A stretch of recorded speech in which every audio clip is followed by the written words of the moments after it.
Yeah, I think that when we put all of our thoughts in what we call healthcare, when it's really a disease care centric system, we don't have much energy left over for health.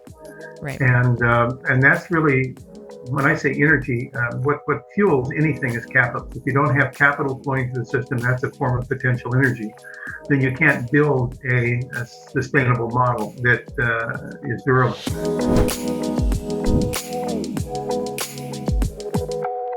All right, Dr. Jeffrey Blend, I am just thrilled to welcome you to the Better Podcast. Welcome.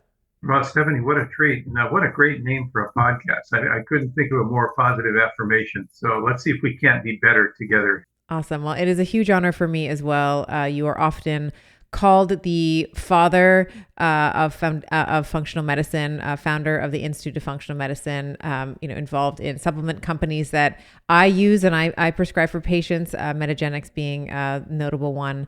And I think, just with your, let's say pedigree of experience and contribution to health, I think it warrants maybe a trip back, little origin story time in terms of how you found yourself really pioneering a practice that I practice, that I preach on the podcast every single day in terms of what functional medicine means. So what is the origin story for you in terms of how you got here in terms of your practice, and what were some of the historical events, let's say, in your life that led you down this path?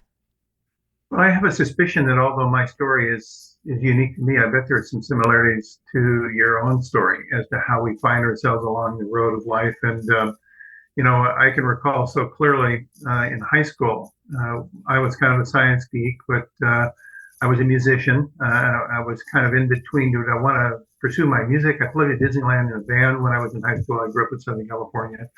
And it was a question as to where I wanted my path to take me. And I think it's a consequence of who we meet that are influential in helping to guide us. And we hope to, in our journey of life, to be able to be fortunate enough to find people of significance that really take us aside and provide a role model. And I've had, other than my father, I've had a number of those. I'd have to say probably a couple that would have been important is I was a basketball player, and John Wooden was one of my coaches for basketball, a very famous UCLA basketball coach that kind of helped me ultimately get to University of California, Irvine, where I was in the first basketball team there and graduated. And then made a decision as a consequence of an opportunity to work with a faculty member that went on to win a Nobel Prize in chemistry, Frank Rowland, who was the person who discovered the effect that freon gases have on the ozone layer in our atmosphere. And so my undergraduate thesis working for him kind of set me forward in asking, did I want to be in medicine or did I want to be in basic science? And I think I chose a route that was actually the right route for me, that ultimately got me to be a professor. And then ultimately on a sabbatical in the early 80s, I was very fortunate to be asked to join Linus Pauling, two-time Nobel Prize winner at the Pauling Institute of Science and Medicine in Palo Alto at Stanford, to spend a couple of years on sabbatical with him. And that was a life changer for me. I gave up my tenured faculty position after that, much to the surprise of my parents. I had a family and a mortgage and all those things. So I gave up all that security and made the decision that what I was going to do is try to put together an operation that would teach healthcare providers how to do nutritional medicine in their practice. And that was my whole business plan. And when I think back, it was kind of foolish. I had 3 kids at the time, and it was a little bit of a flyer. But fortunately, over the years, again, by guidance through people that I met that helped me along the path, we grew that up. And ultimately, then in 1990, formed the Institute for Functional Medicine with my wife, who was a co-founder. And that gave us a place to really put a lot of our energy. So it was just a really interesting kind of ride forward that kind of was, I was pulled by the groundswell, almost like a tsunami, of seeing what could be if we could start to look at health from a different perspective, rather than look at it as a disease-centric model, look at it as a functional model, asking how do you get there to the disease and what can we do upstream if we look at the root cause and try to examine that more precisely so that we would redefine what healthcare was, I would say different than that of disease care. And that was really what ultimately gave rise to the growth of functional medicine and has kept me pretty involved now for the last 40 years. Yeah, and I remember, I always say like I grew up in the chiropractic community, so trained as a chiropractor, and had the privilege to be mentored by people who had their philosophical premise in terms of this more vitalistic model that you're talking about, this like healthcare versus sick care model, really did shape the way that even though I went to a very we'll say rigorous, and you can maybe even call it mechanistic school, where there was a tendency to try to reduce to the ridiculous in many ways, still was able to keep that sort of holistic, chiropractors call it a vitalistic, which, we're talking the same language, view of the human body and that innate intelligence that allows for healing in sometimes ways that we are not able to explain, right? So we always talk about miracles in medicine. We've all heard of someone who was given a prognosis and by far outlived it. And I'm mechanistically trained, so I tend to default to mechanisms and pathways, but I also always leave room for that je ne sais quoi, that with which we are not able to necessarily explain through a pathway. I would like to see healthcare move towards that. I mean, I think that there's, in many ways, the healthcare system that we operate in, whether you're in Canada or the United States. I'm in Canada, but certainly have a very large American audience. I have patients that are in the States, and both systems are broken. I think that in Canada, we used to sort of have it used to be this, the Canadian pride that we had this, healthcare system. And now we see wait times and things along. I mean, we're not going to go down all the political rabbit holes today, but very much in the States, it's very much a billing system. So it's like, how much can you bill for and how often can you bill? And I would say that the same, in Canada, you see a lot of Canadians taking a trip down to Buffalo or taking a trip down to the closest sort of border town to be able to kind of get care, because the wait times are just extraordinary, like 2, 3, 4, 5 years to see a specialist, which is ridiculous. Yeah, I think that when we put all of our thoughts in what we call healthcare, when it's really a disease care centric system, we don't have much energy left over for health. Right. And that's really, when I say energy, what fuels anything is capital. If you don't have capital flowing through the system, that's a form of potential energy. Then you can't build a sustainable model that is durable. And so we don't have a healthcare model. We have a disease care model that's wrapped with a healthcare name attached to it as kind of a false symbol. And so everything then filters down into disease care, which then gets to the model that you were talking about, where we know more and more about less and less until we know everything about nothing. And I think that's the supercilious view of specialty medicine, that we can define things down to the microscopic cellular level. But the question is, where did it come from and how did it relate to the person's life and environment and genes? Well, that's for somebody else to worry about. That's not for the specialist to worry about. So I think that we're into an interesting period of time where the economics alone are telling us we have to have a change because this model, this is not working financially. And as a consequence, it's giving opportunities for the growth of things like the functional medicine model. It's really focused on root causes and looking upstream before you end up at downstream pathology.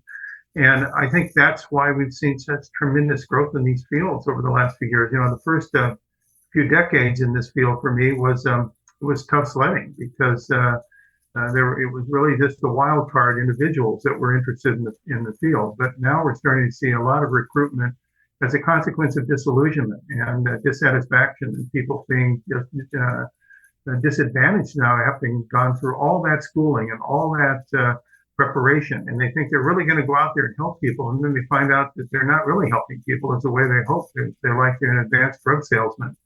So I think that we're seeing these forces actually creating change. And people like yourself, the ambassadors of this model, are getting people to be informed that there are, in fact, effective alternatives that you can seek out, of highly professionally trained individuals we're just coming from a different perspective. It doesn't mean that disease care is bad. It just means that we need to have an alternative place where people can go for healthcare. Yeah, we need disease care. People have severe and tragic in some cases diseases. So we absolutely need that care. And we need more of a salutogenic model, we'll say, where there's like health promotion is the is the first tenet of practice for that physician. So yes, agree with everything that you're saying. And you're very famous for famous to me and all the doctors that follow you and listen to your work around this idea. And I think that this is even sort of spilled into people who are very health conscious, this idea that food is information. So can you talk a little bit about there's a couple of, in our pre-chat, we were talking about a couple of different categories of foods, but what are some foods when we're thinking we're thinking about this salutogenic or prophylactic, we'll say, model or health promoting model? What are some things that we might consider in our diet that might be, that can fight disease, that can help to keep us we'll say biologically younger, so younger than our chronological age? What are some tenets to consider there when we're thinking about building a plate?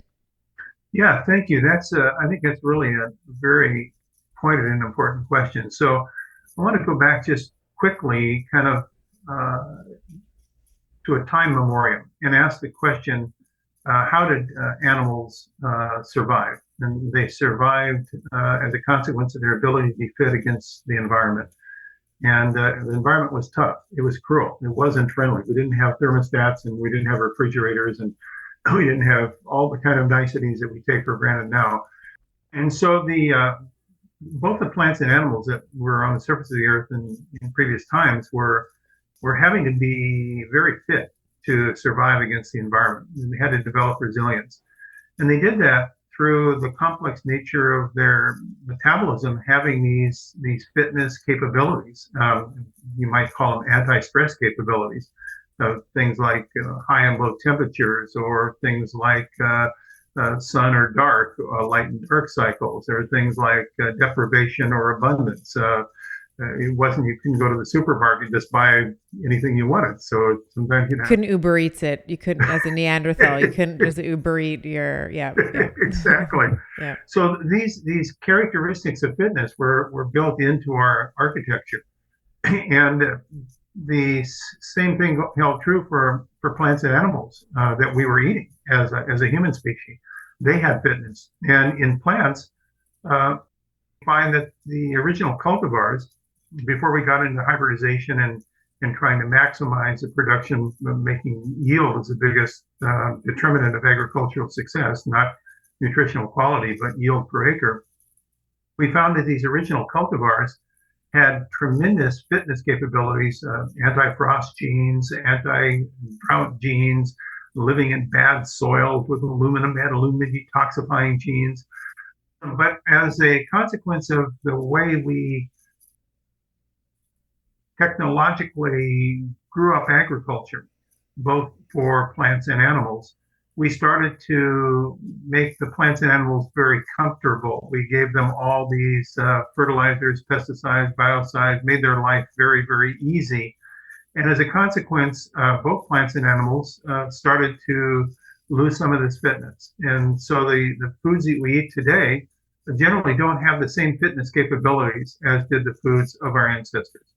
And those fitness capabilities, and that's why we talk about food as information, those are made up of the various molecular things that form food, not just protein, carbohydrate, and fat, but also all this complex thousands of other secondary metabolites in plants we call phytochemicals, which are, we kind of thought were useless because they weren't not like vitamins. You don't have to have them to prevent a death like you do vitamin C with scurvy. But now we're starting to find out that actually these things that were in plants that are eaten by animals that are then concentrated in animals that eat those plants are actually fitness improving substances. And so when we eat the information that those plants have of fitness preparedness, or let's call it immune strength, that then transmits those characteristics onto the animal that ate that thing that we eat that animal, it goes on to us. And in fact, that there are interesting studies that were done in Britain by a colleague of mine who's a professor at Oxford, who published a number of papers looking at nutrition in the Victorian era in Britain, which is quite interesting because that's the period of time where kind of processed foods started to be developed. And so you have this change in culture from those that were eating the traditional foods like the dark breads that were not processed. They didn't eat white products that were bleached flour type products. And if you looked at the phytochemical intake of the people in Britain at that time, it was very, very high based on their natural diets. Then as the Victorian era proceeded, we got more into these processed foods. The phytochemical content went down. And then if you look at the health records, and Britain keeps very, very good health records for centuries, you're able to see that there was a significant decline in the health of the population consistent with the change in the diet patterns from this diet that was minimally processed, that had these fitness foods, that were having the information to our genes that were actually creating our own immunity, to these highly processed foods that were absent many of these ingredients. And now suddenly the body didn't have the same fitness. So I think this concept that food is information is more than an esoteric concept. It's very real as it relates to how, in fact, we eat to take in those nutrients that are known to help to support our own body's defense and resilience. Yeah, beautifully said. And I think, you're describing, my listeners of the podcast will be familiar with what this fitness that I like the word fitness actually encompasses a whole, many different categories of hormesis, which is essentially what you're talking about. When we see, like we were talking in the pre-chat, like EGCG or resveratrol, curcumin, sulforaphane, cacao, ellagic acid that you find in berries, like kind of the darker, strawberries and things like that. These have been called sirtuin activating compounds or stacks. And certainly we don't have to get into the mechanistic, how a sirtuin is activated and, Horvath's cloth and the DNA methylome. We don't need to necessarily go there unless if you would like to. But I think that when we're talking about the fitness of these foods and how they've changed over time,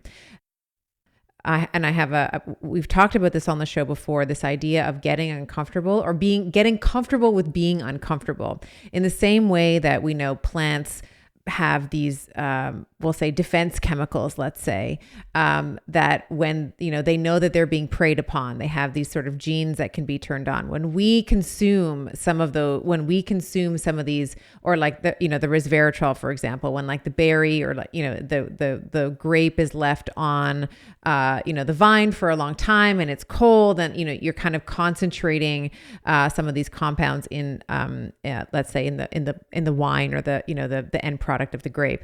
These are going to be benefits, as you mentioned, that are going to be passed on to us.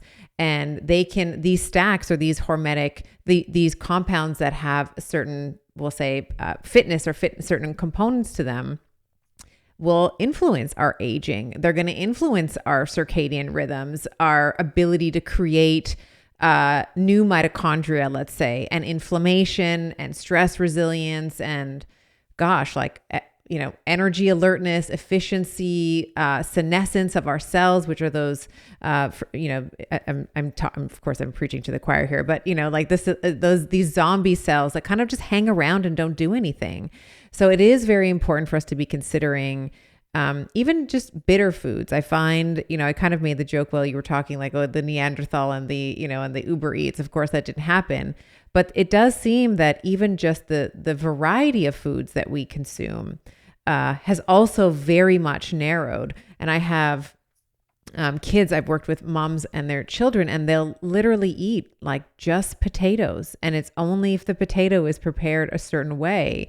And it's like, well, ketchup and French fries I know that the derivatives are tomatoes and potatoes, but that's not a balanced, diverse diet. And I had Kelly LeVesque on the show, and we were talking about children and introducing foods.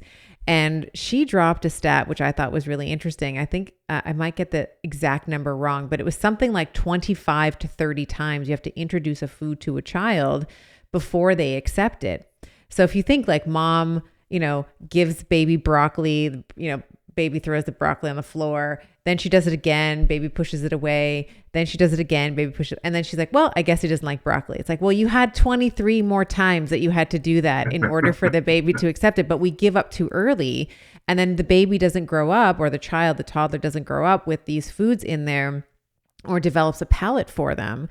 And then they're reduced to like the tomato and the potato kind of scenario that I described. Is that something that you observe as well in practice, or you've had clinicians tell you is sort of the case in terms of our biodiversity and the selection, let's say, of foods that we eat?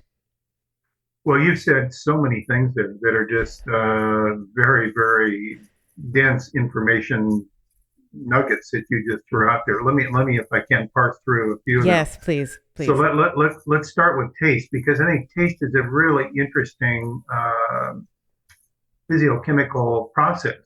So we know we have these five different taste types: sweet, sour, bitter, and umami, and those various taste processes are mediated through different receptors that we know are sitting on our tongues, in different places on our tongues. And so these taste receptors, they have different names, like TAS1, TAS2, TAS3, and they've been studied quite extensively. What is most interesting to me is that these, what we call taste receptors, have been now also found to be very abundant within the GI mucosa of our intestinal tract in different regions. One of those regions that's really very important, I think, is so-called L cells, which are in the distal ileum and the upper part of the small intestine. And these L cells have receptors called bitter receptors for specific bitter agents in food. So you think of like bitter melon, for instance, or how many of these plant foods have bitter taste. And it turns out that people have studied, we're one of them, we've published a number of papers on this, that there are certain bitter foods that activate specific receptors in the mucosa of our intestines that then triggers those cells to release into the blood a series of what are called enteroendocrine hormones that have names like glucagon-like peptide 1 and gastrointestinal insulotropic peptide, or GIP. And these particular hormones, when they go into the blood after consuming those bitter food principles, then activate insulin sensitivity, they lower inflammation, and they improve glucose tolerance. And so if you think about native foods that we may have eaten that we consider to be maybe not sweet and not fat, not salty, but bitter in flavor, they have very unique influences on our blood sugar and our inflammatory status. Now, how does that relate to then patterning? Because we all know that you can teach taste receptivity by patterning.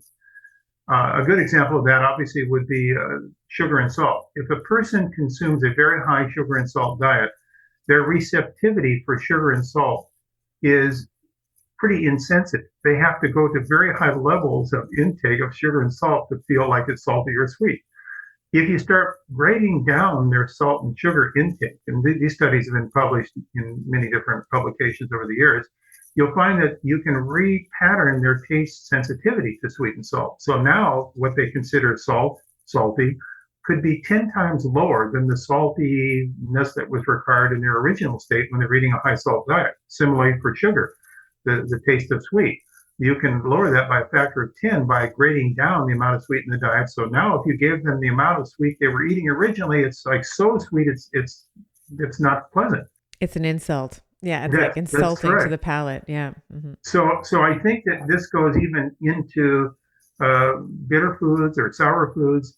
Can you promote and train a taste perception that then would go from maybe undesirable to desirable? And the answer is certainly yes. And I think of older age individuals that we go into where our taste perceptions change as we get older. And now we start really liking red wine. We start liking coffee. We start liking and dark coffee, espresso, which are very bitter. And so our taste for bitter maybe is evolutionarily built in because we need more of those bitter substances to help promote the proper hormonal balance to regulate our blood sugar. So I think all of these things are starting to fit together in kind of a scientific explanation for what the rules of reasonableness tell us about how to eat. Multiple foods, eat of the rainbow, stay away from processed foods, eat close to the ground, um, explore new tastes, explore new cuisines. We have the fortune now of having all these different ethnic cuisines available that we didn't in previous times. So seek out different ways of exploring and the adventure of eating. All of these things play into the appropriate signaling of our body to use food as information in a way that promotes resilience. As you were saying that, how our taste buds change over time. I used to only be, when I had coffee, and maybe this is, just my taste buds, let's say, being immature. When I was in university and when I was in chiropractic school, I had to have some milk. I had to have some sugar. So so in Canada, we say a double double. So it's like double cream, double sugar. So it's like, I would always go to the coffee shop and get a double double. So two cream, two sugar. And so now I just love, in my old age, I love a shot of espresso every morning. I love to have, I don't have a lot of coffee, but I usually have some espresso before I go and work out, and it's like a shot of coffee and like a shot of espresso, and it doesn't. I enjoy the taste, and I've had many clients who have also said the exact same thing that you just described. So when we will, let's say, put them on a ketogenic diet, let's say, for a temporary therapeutic intervention. We're trying to get blood glucose under control. Maybe we're trying to help with metabolic flexibility. And then they go back, let's say, so after a month, we've had them on the ketogenic diet, and they go back to trying something because we've been restricting their carbohydrates, let's say, for a month. They go back to having, they have a cheesecake at a wedding, or there's like some family gathering, and they will say the same. They'll say, gosh, that cheesecake or that wedding cake or whatever it was, it just tasted different to me. So it is really exciting, and I think hopeful for someone who, let's say, has grown up eating a certain way, knowing that, maybe their culture or their whatever circumstance, they've always had maybe lots of sugar, lots of salt, but you can totally reprogram it. Like, it's totally something that's within your control, giving yourself obviously the grace to, allow for that time to happen and for you to acquire the skills in order to be able to be someone who can have less sugar and less salt. But I do think that that's a very empowering message, which is, we're totally chemically programmable. Like, we can change based on the stimulus that we're giving ourselves. Absolutely. And, for me, I had one of these just aha moments. I was invited to speak. This is about 3 years ago now. I was invited to speak at this very large meeting in Harbin, China. Harbin is one of I think it is the largest northernmost city in China, about 20 plus million people in Harbin. It's in between North Korea and Russia. And my guide was a Chinese trained Chinese gentleman that also had other than his MD from China, he had a PhD from the United States. So he dual citizenship. And so we had long discussions. And he asked me a question about a food that I had become interested in just recently that I didn't know much about. And he said, "So do you know much about this ancient food in China, 2,500-year-old food called Himalayan Tartary Buckwheat?"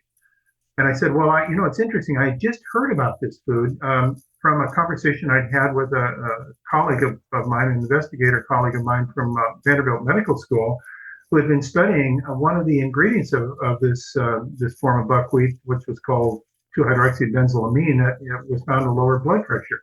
So it's Himalayan. Sorry to interrupt you, Doc. It's Himalayan Tartary Buckwheat. Okay. And Tartary is the region it's the Tartan region in China. That's why it's called Tartary buckwheat. Okay. And so I got interested in this because it is a supercharged immune strengthening food, in that its level of these immune strengthening polyphenols has over 50 different flavonoids in it, are about between 50 and 100 times higher than common buckwheat.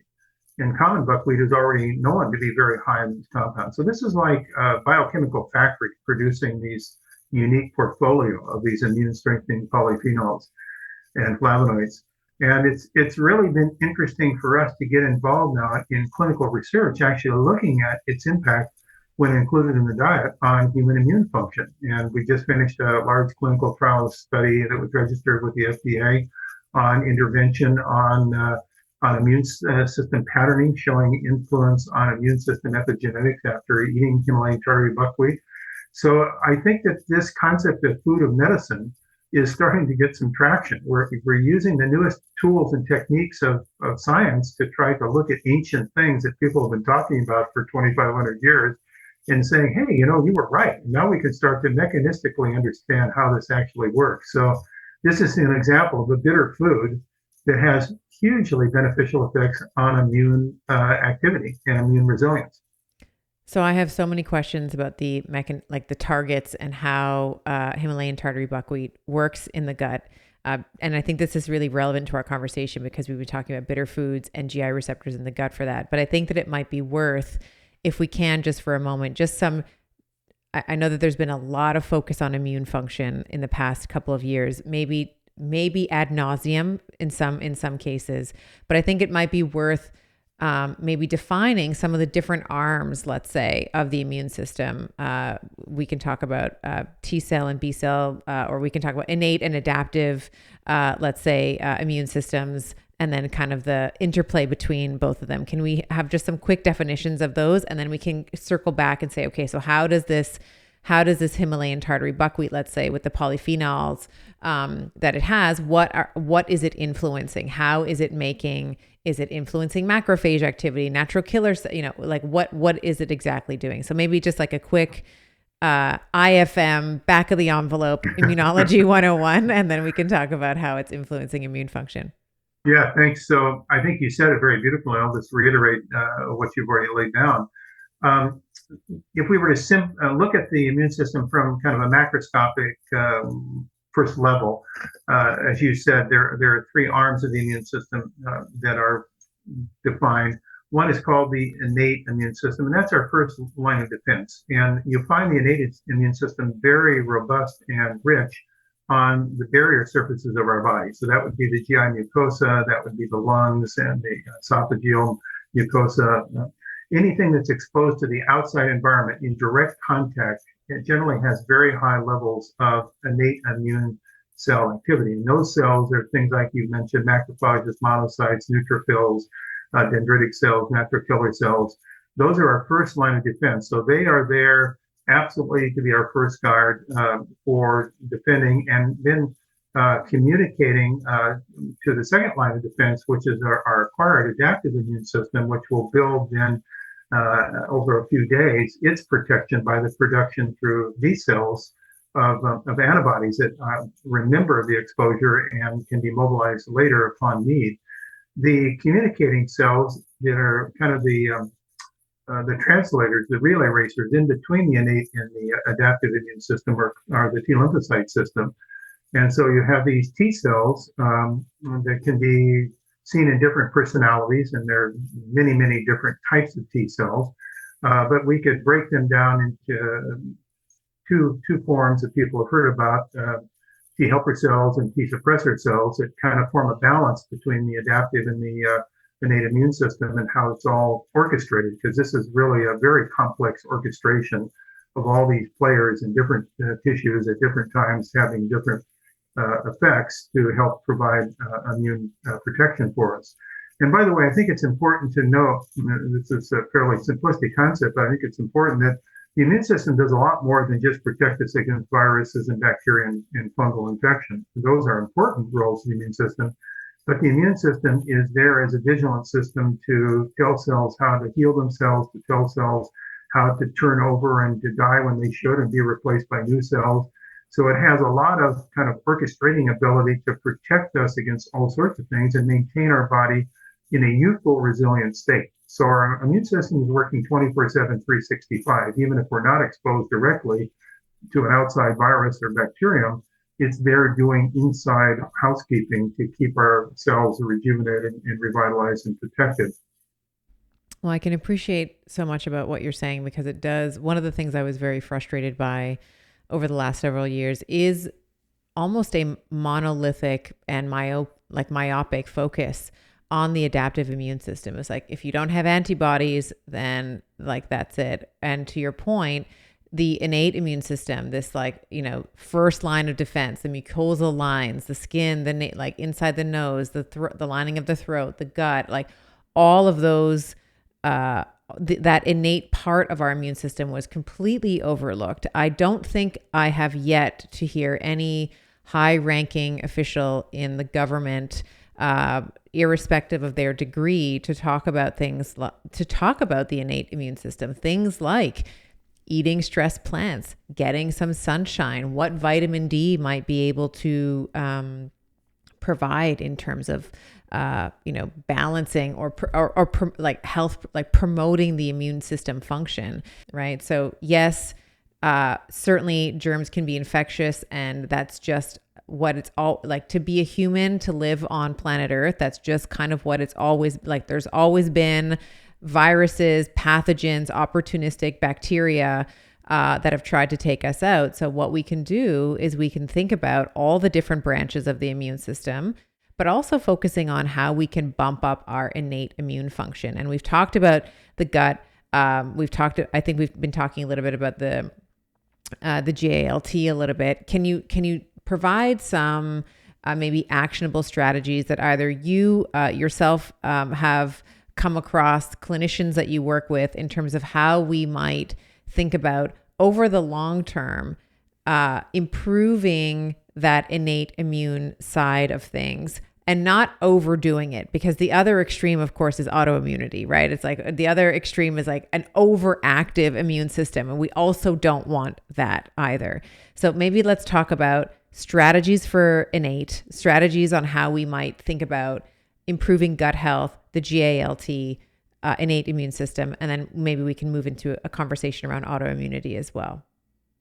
Yeah, I think that this is really fun because it kind of goes back to where we started. This is back to our initial phase. So if you ask the question on those mucosal surfaces where we have a lot of innate immune activity, what are some of the activators? And it turns out it goes back to our beta receptors. The beta receptors are most concentrated in the pulmonary system and in the gastrointestinal mucosa, and they crosstalk to one another. So what happens if we were to be in a situation where we're not activating those receptors to produce their endocrine immune active hormones? That then we're in a compromised state. So what kind of diets does that mean? Again, it comes back to eating diets that are very rich in these polyphenols and flavonoids and bioactive compounds that are known to enhance immune regulation of these innate immune system rich tissues, which are our barrier defense. When you start getting breakdown in those barriers, we call it leaky tissues or leaky gut or leaky membranes. Now we start to get much greater potential for adherence and penetration of viruses and bacteria, and that leads to all sorts of additional pressure on the adaptive immune system to try to respond. So I think that we can learn a little bit, actually, even going back to the 1918 flu. You recall we had this incredible pandemic, global pandemic that killed, probably we don't know the exact number, but it was hundreds of millions of people that were probably affected adversely by that virus that was a relative of SARS in 1918. And if you look at the people that were most affected, again, it was people that had age or had social determinants of immune system dysfunction. The social determinants could be things like being impoverished or being highly stressed or living in a toxic environment or living in a very stressful situation. Those individuals were the ones that were most frequently seriously ill or died from the 1918 flu. So we see similar kind of projections into the 2020 SARS-CoV-2. And so we as a population of individuals have the opportunity to have some learnings about how we can, without great expense, I might add, eating good diets and leading low stress lives is not that expensive. We can find paths to do this by the appropriate prioritization of things that really make a difference. We can measure the difference, actually. Immunology can now provide the tools to actually measure the difference. And I found that in my own life. I had been studying the biological age of my immune cells, utilizing a epigenomic test.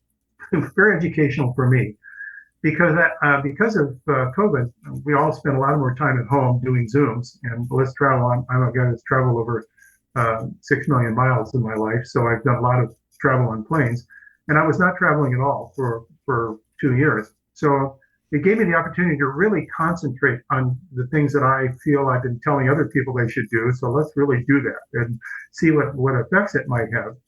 And I consider myself pretty healthy.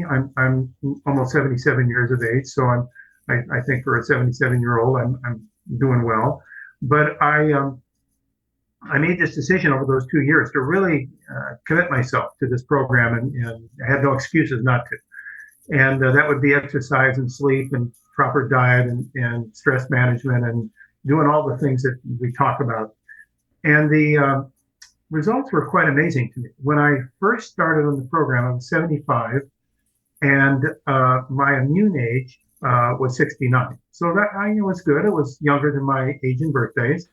So then I went on the program, really committed for a period of just about a year, and redid that same test, and my immune age was 54. It went from 69 to 54. Wow. It's Yeah, 15 years. Yeah. In fact, my colleagues at the laboratory said that was the most dramatic change that they'd ever seen. Now, of course, I have a bigger bandwidth because I'm older, and you're not probably going to see a 15-year reduction if you're 30. But I thought that was a pretty amazing result. And so what were you doing? So everyone's listening now. They're like, what did he do? So what was your food? What was your exercise? What was your stress management? What was that? Yeah, so we have called this the immunorejuvenation program. It's a term we've coined because there's this view that our immune system becomes senescent, becomes old as we have birthdays. So that's the process of immunosenescence, and that is true. Generally, our immune system does become senescent, and as you use the term zombie cells, it collects these damaged cells that have memories of bad experiences. But now we have discovered, and this is really over the last 10 years in basic immunology research, that it's a two-way street. And just as we can senesce an immune system, we can rejuvenate an immune system. And there are processes, biological processes, that can be activated, selective autophagy and mitophagy processes that can be activated that actually restore younger potential immune system function.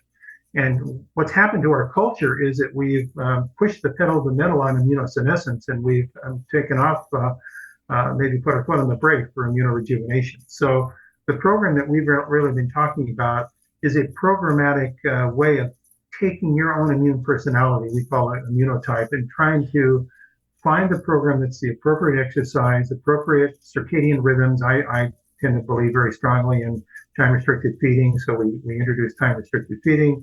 We do programmatic strength and conditioning exercising that we're not training for marathons or training for Ironman, but we're trying to build resilience and fitness.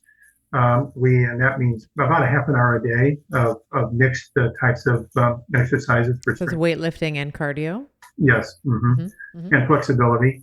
And then eating this higher polyphenol diet that now incorporates this Himalayan Tartary Buckwheat much more routinely into the program, and then really working on sleep hygiene and how to prepare yourself for sleep, how to get back into reading good literature, listening to good music before you go to bed, and don't be trying to do complex stress activities. Don't check your email. That's one thing if I want to have a hypercortisolemic state, it's like right before I go to sleep, that will be me looking in my email. So I shut my emails off at about 2 or 3 o'clock in the afternoon, and I get to them the next morning Yes, that's very, very wise. Yeah.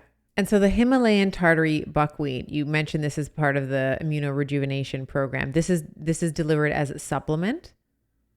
Well, we have it actually available in several different forms. We have it as flour, and we have a whole food lab that produces a whole series of recipes and menu plans that you can get off our website. We also have it as a superfood shake mix that can be used that incorporates it, or it also has a concentrate in the supplement form that we call HTB Rejuvenate. So we try to provide as many ways of people getting it into their diet as possible. And so the polyphenols in there are that are working to reduce the inflammation, working to reduce the accumulation of like senescent cells, those zombie cells that we were talking about. What is the direct? I forgot to ask you this. I'm going to come back to it right now. What is the target effect that the Himalayan tartary buckwheat is having on the body? Yeah, it's actually, this is a very exciting chapter, I think, in what we're learning about immune rejuvenation, and that is that the family, more than just one flavonoid at a time, but a family, let's call it a portfolio of flavonoids, have multiple targets. This is called network pharmacology, in which they activate the upstream processes associated with selective immune autophagy. So you've actually got these processes going on that you're supporting with this variety of flavonoids that are actually hitting multiple points of action in a network pharmacological way, not just one molecule at a time, to then produce an outcome which leads to immune rejuvenation through epigenetic effects and getting rid of mutational injured kind of what are called clonal hematopoietic cells of indeterminate potential, or CHIP cells. So this is the mechanism that we feel historically has been probably how biology has worked, that we've only just discovered within the last few years. Yeah, in many ways, some of these protocols is, we have modern science, but it's almost a return to this ancient wisdom that was practiced and in many cases lost. Dr. Bland, you may or may not know, but I work a lot with women, and we work to, one of the first things I ask women to do, especially if they're in their reproductive years, is to track their cycle. And this is something that 80 to 90% of women are like, why would I do that? What is the benefit of that? And it's like, well, you need to know where you are in your cycle so that you can appropriately respond to your internal environment. Like your hormonal milieu is changing all the time. And so I think that this is something that, our great-grandmothers, great-great-grandmothers, our foremothers, all really maybe they didn't have an app, they didn't have the Clue app on their phone, but they knew, that they would bleed when it was, full moon, or like they would follow the moon, or there were other ways that they were triangulating where they were in their cycle. Maybe they were just counting. But I do feel that there's a lot of, just this return to the way that it was, as nostalgic as that might sound, but there was really a lot of wisdom. Like my grandmother, for example, I'll bring her up because she was like my second mom. I remember her cleaning her home, and she would only clean with vinegar. Like she would clean with vinegar and like dilute it, obviously, in some water. Her moisturizer for her, she probably couldn't afford, creams and things like that at the drugstore. So she would just use olive oil. Like she would just put olive oil on her skin. Like that's how she would take off her makeup. And that's how she would, she would moisturize her skin after the bath. And I do those things too, because I watched those things from her. But of course, when you speak to, let's say, women who didn't have the opportunity to observe some of these kind of practices, like they're lost, right? I think you just said it beautifully. And what you're really speaking to is what has been euphemistically now called rewilding, that we need to find a way to rewild ourselves and our children so that some of these traditional concepts that survive the test of time that we've kind of lost now, that we have to relearn. They look new now, but they've actually been around for a long time. Going outside, being in the dirt as kids, playing, having fun, not overly concerned by we have to sterilize everything because, gee whiz, we might get exposed to a bug that we don't know about. All of these things are part of creating an environment that takes the best of cultural history and translates into the opportunities that we have now to explain it in ways that are much more precise, to allow us to personalize how we're going to lead our lives for optimal function and health, and maybe a century more of good living. That's the objective. I like it. Let's talk a little bit about autoimmunity. We're talking about immune function. There is, in the, let's say, COVID, hopefully we're in this I'll call it post-COVID era now. But I remember a lot of conversation around like immune boosting this and immune boosting diets and immune boosting this supplements and just everything immune boosting. And I remember thinking like, gosh, like you can also tip, like maybe there's some individuals that don't have enough, like there isn't enough like oomph in terms of maybe their innate immune system or even other verticals that we've been talking about. But for some, you have, I again, coming back to women, I see a lot of women with autoimmune disorders, Hashimoto's thyroiditis, multiple sclerosis, lupus. Like I see all of that.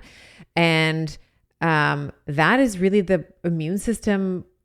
Well, I mean, I guess the technical term of it obviously is like autos from Greek, meaning self, right? So the immune system basically turning on the self. So how can we overdo it? Let's say how can we boost the immune system into derangement, or is that possible?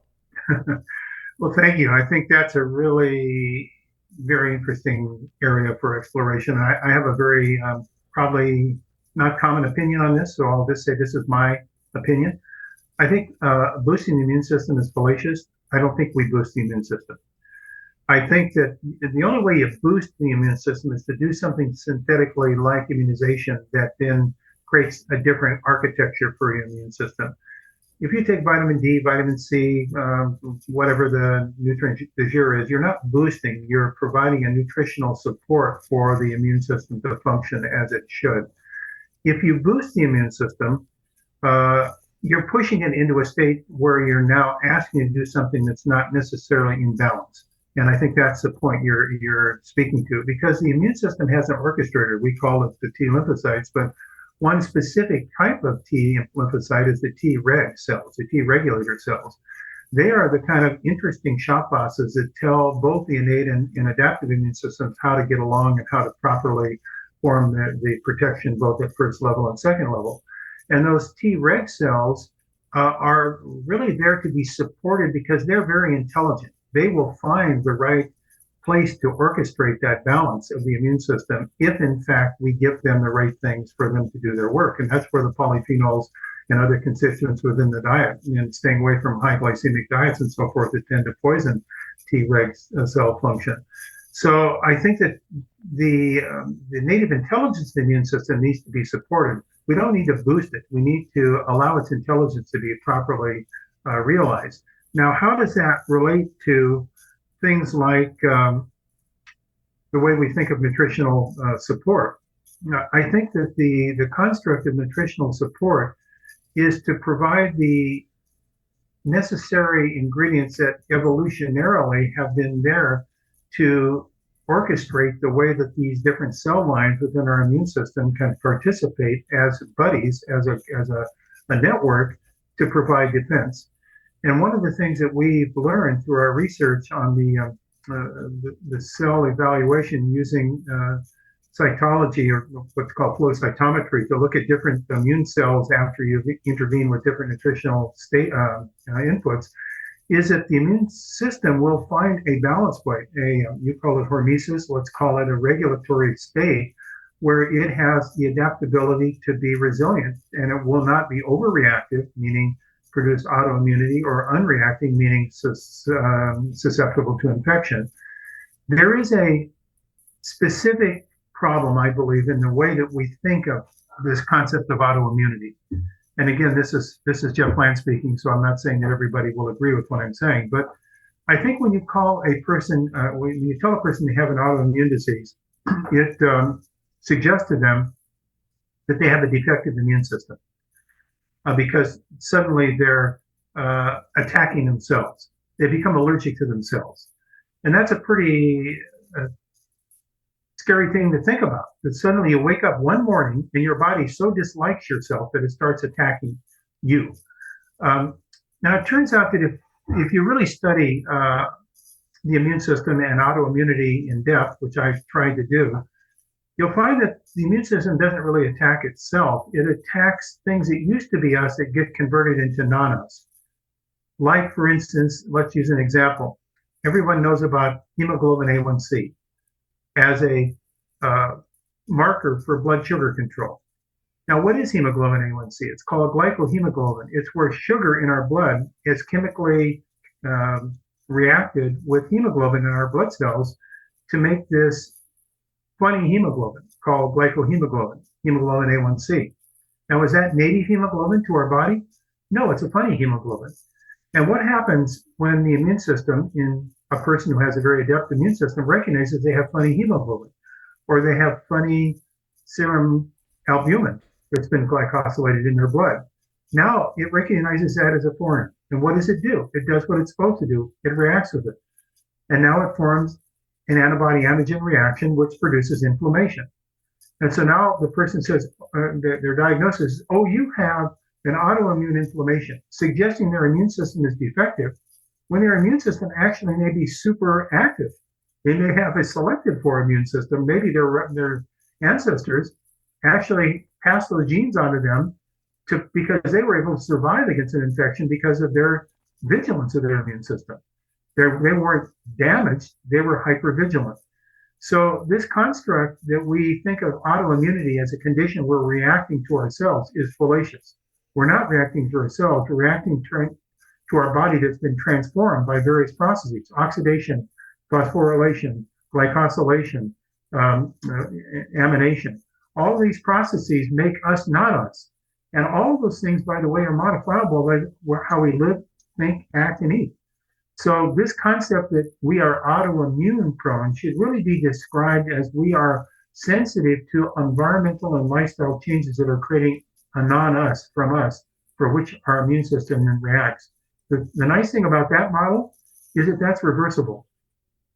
It's reversible by changing the things that are causing us to be non-us and taking them away. We can become more us, and it allows our immune system to then use our T red cells to properly balance our immune system without overreacting.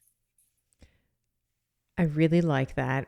And as you're talking, I'm like, gosh, that also leaves so much more room for for example, I mentioned the ketogenic diet before, which is usually an initial therapeutic intervention that I might take with, not always, but sometimes I'll have someone go through a clamped down, let's say, carbohydrate intake because we're trying to improve glycemic variability and blood sugar control and insulin sensitivity and all the things. But what ends up happening to the patient, at least, or to the person who's gone through that process, is they'll say, gosh, like, I've been doing this now for 2 or 3 months and I feel great. I'm going to continue doing it. And then they sort of ride the maximal benefit, like they sort of ride that area under the curve. And then they sort of get to this point where they start to think, well, carbs are the worst. Carbs are not good for me. I have to avoid carbs. IGF-1, I have to keep that as low as possible all the time. I have to keep my insulin low as possible all the time. And, to your point, in this specific example, kind of running this mental exercise through, of course, insulin and blood sugar is really important for skeletal metabolism, for bone health, like to balance that osteoblastic to clastic ratio, for thyroid function. We were just talking about autoimmunity, for a central nervous system health, for hormone regulation, all the things. And then you run, then I have these women that are like, I've been on keto for 4 years and I don't have a regular menstrual cycle anymore. And I have hypothyroid function and all of these different things. But what you're talking about allows for, what you're basically saying is that there's been an exogenous, let's say, substrate. So maybe it's excess, with the glycation, it might be excess fructose or excess, glucose or what have you. So we have this end product that's different. And it's not necessarily that the immune system is defunct. It's just identified something else that is other to us. So all we have to do is kind of work upstream again, and then just change the substrate, change what we're giving to the patient as a therapeutic intervention, and then allow them to ride that curve. But then as they're healing, as they're getting rid of the excess glycation, the excess, what have you, then we can start to reintroduce. I think what you're talking about allows for more flexibility of thought versus what we see now, unfortunately, in the nutrition space is it's almost cult-like. It's almost like you're carnivore or you're against us. You're keto or you're against us. You're vegan or you're against us, and you have all of these different individuals who are so set in a certain mindset about what's right for the individual. And maybe I like to look at all of those interventions, whether it's veganism or carnivore or keto or whatever, as a therapeutic nutritional kind of temporary transient thing. But then we want to at least, and we've been talking about polyphenols and biodiversity in the gut and the microbiome and all the things. Like I believe that those polyphenols and those flavonoids and the soluble and insoluble fiber and all of the stressed, we need to have biodiversity in the plants that we're eating. So I'm not for carnivore long-term. There's a lot of bio-individuality, but that omnivorous type of consumption of, we have some meat products, maybe they're ethically sourced, raised humanely, regenerative agriculture for the win. And then we also have a huge diversity, borrowing from Terry Wall's, like all the 9 colors, right? It's like the purples and the reds and the yellows and the greens and all the different colors all the way down. I think you beautifully said it. I'm a strong believer. My good friend and colleague, Mark Hyman, wrote the book, The Vegan Diet. And I wrote an article that appeared in the Clinician's Journal on why I think that's a really good place to start with. Because if you look at the literature on all the various diet studies that have been done, ranging from the Mediterranean diet to fasting kinds of situations, you'll find that there are some centric points that are represented by starting with the concept of a vegan diet, which is a paleo-vegetarian mix, right? And then personalizing it to the individual's not only biology, but psychology. Because the best of a diet that a person will not consume on a regular basis doesn't do anybody any good. So you have to build it into their acceptance that this is going to be something they are going to stay on and not just give it a whirl for a week or a month and that's it. So having had now quite a bit of experience clinically in both research and in clinical management, I think the dietary intervention components that provide diversity and provide opportunity for exploration and will lead to compliance and adherence over a long time, where the person is the owner of their own diet and it's doing them good, and it makes smiling T helper cells and T reg cells. That's a really, really great way of approaching long-term health. So for looking over the arc of our conversation, we've been talking about the importance of gut health and biodiversity, the different aspects of the immune system, eating stress plants, getting uncomfortable in all the ways. We talked about temperature manipulation. You were talking about your immunoregenerative program, where there's a movement program that's a mix of balance and proprioception, flexibility. It sounds like some cardiovascular work, some resistance training, polyphenols, and the Himalayan Tartary Buckwheat. This has been, for me at least, such a treat to be able to spend this time with you. I know that you have a special offer for listeners of Better. If people want to find you and if they want to work with you, can you tell my listeners where they can find out more about you and what that might look like? Yeah, thank you very much. So I think we have a very robust website, which is our bigboldhealth.com website that has a lot of information that follows up on what I've been talking about in rejuvenation of the immune system and the role of tartary buckwheat and others.